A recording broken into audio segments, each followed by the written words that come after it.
I'm Jim Lane. I'm the president of St. Pius X High School. Been doing this since about January 1st of 2018. I've had, I have 5 sons. I had 3 graduate from here already, and coming up on my 7th year. So the initial thought of that piece of property and the way it's developed was not a baseball field at all. The original conversation started pretty much the day I started this position, and that was with Father Nemeth, my predecessor, who had said that the property was going to be donated to St. Pius X High School. Well, after we got into conversations with the previous owners of that property, we come to the realization that they weren't going to give it to us, and that there was going to be a cost associated with it. That cost at one point was about $1.85 million is what they originally wanted to sell it to us for. After many years of conversations and back and forth and negotiations, we were able to work with a significant supporter of our school to acquire that piece of property. It cost the school about $950,000 to get that. So prior to all that, there was conversation of that property being turned into a storage, gas station, restaurant. There was a bunch of things talked about, but as you know, we were currently on 23 acres, I think. With that acquisition of that 4 acres, we're now about 27 acres. And it's tough when you're a school, you want to acquire as much property, you don't want to be landlocked by something different. The original concept, it was going to be a soccer field on that. So we started looking at several iterations and plans and designs and talking with people. Soccer field doesn't quite fit there, so then we went to a baseball field, and that plan developed into, if we put the baseball field over there, then we can move our current baseball field over there, which would give us the only place on our 27 acres to put a track, which would be out where the current soccer field and the current baseball field are at today. So that's been I'll call it a master plan, and there's more to it, but I know you have a list of questions, so I'll let you continue. If we had, my predecessor had a professional master plan put together, to do everything they wanted to do before I got here would be about $25 million, okay? That's not where we're at today. Today, we acquired that property for $950. We're going to put a baseball field. We figure will probably be $400,000 to $500,000, which by today's standards is extremely reasonable on a baseball field. That includes moving a 500 feet of a 10-inch water main and a lot of other complications, but we were able to work through that with the help and support of a lot of Pius supporters, our alumni, and our community. So the current master plan would be baseball field goes there, track and football field gets moved out to that big area out there. The current stadium field becomes permanent soccer. We'd have to widen it a little bit. If you're a soccer player, you know it's going to have to be a little wider. We're going to take some bleachers out and do some stuff. And then, all that in roughly $1 million to $2 million, give or take. But then what comes after that is we've been talking since I've been here about another gym. We'll call it a field house, call it whatever you want to call it. We need something that's a little bit more accommodating than what we have today. If we do that, we're talking $5 to $7 million on a new gym. It could be a standalone. We've talked about putting it out between the future fields. We've also talked about connecting it to the back, where the circle is around the back of school, tying it into the school that way. And then, that's kind of getting you way down the path a little bit. So part of that plan would also be take our current gym, where we got the large stage, and use that about 25–30% of it to be a performing arts center. I mean, it would be an actual stage where you could do performances, and then what I would do is have the bleachers where they're retractable, movable, whatever we want to call it, so then we could also use it as a backup gym for practice or tournaments or anything else. All right. So who are some of the sponsors for this project? That's a big list, and I got a list of them. I'm gonna have to look it up. There's no rules to this interview. We can do what we want to do, right? It's a lengthy list, right? So one, there's been a ton of anonymous donors that have come through, and they'll remain anonymous, obviously, for this interview. So there's Gene Albuchon, Darren and Lisa Bosler, Steve and Tiffany Charleville, Christina and Jason Dupner, Rich and Beth Eiler, Ben Irvin, Beth Irvin, Grant Jokers, and Terry Joe Jokers, Larry and Sue Crodinger, Tony McNabb, Tim and Molly Mariani, Doug and Jackie Ortman, St. Paul GM Country, Larry and Beverly St. Paul, Jeff and Connie Stoll, Rick Vest, Sandy Vest, Bruce Werner, Dale Werner, Kurt and Lisa Westridge, and I guarantee I'm leaving somebody out. But I mean, it's been a lengthy list of folks that have come in to help us support this initiative. So nobody started off with an improved baseball field, but I don't know how this is going to work on video, right? You've seen what the original, when I got here in 2018, what that backstop looked like. So hopefully you can superimpose this in the video at some point. What's interesting, when I started in January of 18, we looked at this and went, this is not acceptable. We tore it down and built what we have today. This was built in around 1982, and there had been no improvements on that field. So nobody looked at it and said, hey, we need to do a baseball field over here. But what you do is you start looking at all the opportunities that come about if you move that baseball field. So even though we got a new backstop and the net over there that we did in 2019, probably early 2019, even though that's fairly new, we know that by moving that, it's going to open up future opportunities and better utilize the property that we have. No, actually, it had nothing to do with the football field. What it really had to do was how do we best utilize the property that we have. I would say if there was a push, the biggest push was to get a track here, because we don't have a track. We have a track and field team that they compete pretty well, and we have no track to practice on. So this will get us an 8-lane track. I think it'll fit. I'm 90% sure it'll fit. And then once we're doing that, we might as well put a football field in the middle of it. And we're staying all grass, if anyone's question. We're not doing any turf, anything. It's all natural grass. It's been, since I started January of 2018, my Father Nemeth had already had conversations to acquire that. It was supposed to be at no cost. It wound up being at some cost. So I would say at least 7 years. There's a running joke. I say 2 weeks on everything, but it's not really 2 weeks. The opening day of March 27th, it will be fully functional and we'll have a grand opening ceremony. In a perfect world, as soon as that baseball field, we feel confident that it's going to be playable for spring, we're going to go ahead and start moving some dirt and trying to get that track laid out. So maybe by next fall. Closing remarks. So you guys may or may not know this, but there's a lot that goes into running a school, right? There's a whole lot. It's not just go to school and do your math and your theology and all this other stuff. There's a lot of people at this school that care a lot about the kids here. Our campus, since it was built in 1959, had never had anything of any major substance built, right? That wellness center that we built in 2019, 2020 timeframe, that was the first thing that's ever been built on this campus since 1959, and we take a different approach, right? We might not have the newest and greatest buildings, but academically and theologically and morally, we're a pretty darn good school here, and that's what's really important. It wasn't going to be a baseball field. We actually thought it was going to be a soccer field.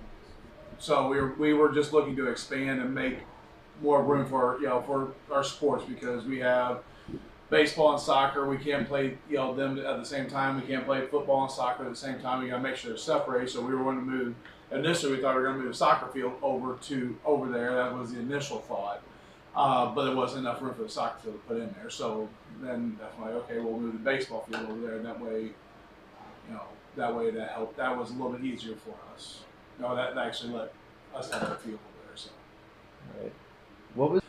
That would be more a Mr. Lane question, because that's something that I know a little bit. I know some numbers, but I couldn't be specific on the numbers, honestly. So. Okay, so whenever we first started, we had, once we acquired that property over there, we really started digging into it. We started thinking, okay, we're going to move the baseball field over there. We get that going. We can move the football field over here and then have this as a soccer stadium too. So now we start moving things around.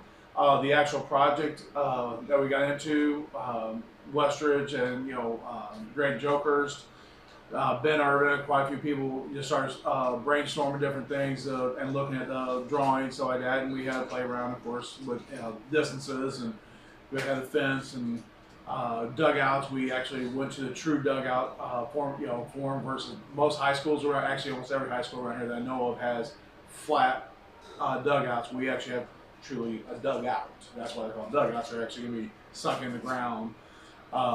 So that's how the layout all started. Then next thing you know, they just start piecing things together. And Future plans right now, right when the baseball field's done, Mr. Lane wants to automatically just keep it moving. Start on the building the football field over there where the practice football field is right now, and the outfield of baseball. And then as we do that, once that's going, we're building that. That way, once that's done, we move over to the soccer stadium and actually widen that out to make it a true width for a soccer field. Because right now, one of the bad parts about playing on the stadium field is the soccer. It's a lot shorter. It's only 110 foot long versus 120 yards long versus, or 110 yards long versus 120. And the width is nowhere near where it needs to be. That's why the guys, somebody really like playing over on the main field, on the soccer field, Dan Bokeren's field, because it's actually a true width and true size. That way, when you get to districts and you actually play on true width, you're used to it.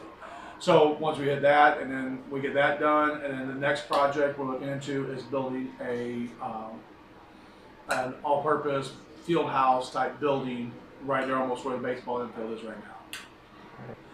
Like I said, initially it was a soccer. We were looking at getting that piece of property and getting a soccer field. So I will say Mr. Lane, he's been here 5 years, 6 years now. I would say that's about how long, because right when he started, he needs to, he's a growth mindset. That's one thing I love about working for Mr. Lane. He's a growth mindset. And if you're sitting still, people pass you up. And so he's constantly wanting to grow, constantly wanting to build, constantly wanting to do something to show that we are improving. So in turn, pretty much right when he got here, he's already starting to look like, well, we can do this, we can do this. We built this with within a year and a half of him being here. We built a new wellness center. And then we jump in that wellness center. Okay, what are we going to do next? And that's when we're like, okay, this piece of property over here. Let's look at this and try to acquire that. And then so we've been trying to work with the people who owned it to acquire it. And once we acquired it, and we started figuring out, I was like, okay, soccer field will fit there now, so we with the baseball field over there. So it's constant mindset growth. We will never, as long as Mr. Lane and myself is here, we will never have turf. For several reasons. One, I do not like it because, like I always tell everybody, I always explain this, and if you show me a Major League Baseball field that has turf, I'll put turf in. Major League Baseball, they have billions and billions and billions of dollars. And they can put money in wherever they want with all natural grass. Why? Because it's better for the people playing on it. Soccer, the true soccer stadiums are all grass. Because it's better. NFL is going back to grass. We're getting away from turf because it's better on the players. So no, I will never have, and I also wrote a paper on in college. Ever since turf came in, the injuries of ankle, knees, and hips have skyrocketed since turf came in. So no, the long story, no, I will never, as long as I'm here, I will never have turf on anything I have. No, actually, like I said, what we wanted was to move the soccer field over there. That's our initial thought, was the soccer field was going to go over there to get everything built up. That way we can get that built. That way baseball will have their stadium, soccer has their stadium, because right now the outfield of baseball is the boys soccer stadium. And then now, and the stadium field here is the girls soccer stadium. So nobody really had their true stadium that's always been used, which in turn, it's also a scheduling nightmare, but also too, you don't have a home. Now everybody will have their own home. That way we can actually start putting things, like this is soccer specific stuff. It's going to go here, and it's for boys and the girls. This is baseball. This is their place. This is in softball. So what we're looking at, making sure we have fields for everybody, and that's their designated place. Like right now, I'm in the process of trying to get some growth tarps to put over the goalie boxes. That way it'll grow all year long. It'll be going on in the wintertime. It really, right now it works out great in the football season because the girls next year. But once girls are done, but now it's going to be, these are the goalie boxes for the boys and the girls. And it'll always be, try to get the thickness in there so we cover it. So, we'll be playing on this spring. We will be playing on this spring. Praying that we'll be able to play on it next year, and that will be, even if we just have the field set up with just the bleachers, nothing, just the field, but the outside being reconstructed, we're gonna put a new track in too, which Pius has never had a track. We always had tracks, and people will stay all the time, but we do on blacktop. Now we'll actually have a track. Will the track come in right away? No, that's about $800,000, to put a track in. So once we get that, but that's where I'm Tony McNabb, the head baseball coach at St. Pius X Catholic High School. A lot of excitement, and my mind began to, as far as how I feel about the new baseball field across the road from the school, is very excited. And then my mind immediately went to work on how we're going to do it. How long have we been looking to improve baseball field? I would say since Mr. Lane became our president and he began doing some work on our existing field that we've had, he and Mr. Watson have done a lot to upgrade that. And then the vision of Mr. Lane became to buy this property that we bought and are currently building the new field on. Even artificial turf, my opinion on artificial turf compared to natural turf, they're both turf fields, is that on one hand, it offers an opportunity to be a little bit more weather resistant, but it's very expensive. I don't know how many times more expensive it might be than the field we're building. But I do think that artificial turf does maybe present more injury possibilities, and which is a concern. But as a lifelong baseball person, the natural turf field, I love it because it's how baseball is intended to play. And we're building an outstanding field with outstanding features for drainage and being able to play on it. So I prefer the natural turf. In a perfect world, we might end up someday getting a tarp to help us out on dealing with the rain. How many days we've been working on the field? Grant Jokerst has really led the way from the get-go on the work that we've done. Mr. Irvin is our project manager. Mr. Lane and many others are involved in the work. And for a while, Grant would work every day he could with available machinery, and of course weather affects it. And probably the number of days we've worked are anywhere from 3 to 5 days a week. Sometimes into the nighttime, we've worked as late as 9 or 10 o'clock midnight to do some things by headlights and other lights. But we've stayed at it, again, affected by the weather. Great opportunity. I share, as far as closing remarks, I've shared with Mr. Lane, and he's much in agreement that this is a seed planted in our front door to introduce people to our school. So we want to do a great job at it, and it's exciting to be a part of it. A seed that people will see grow and will interest them in not only attending our school, but also realizing the values we stand for, which are God-centered, and that we're a quality place to attend school.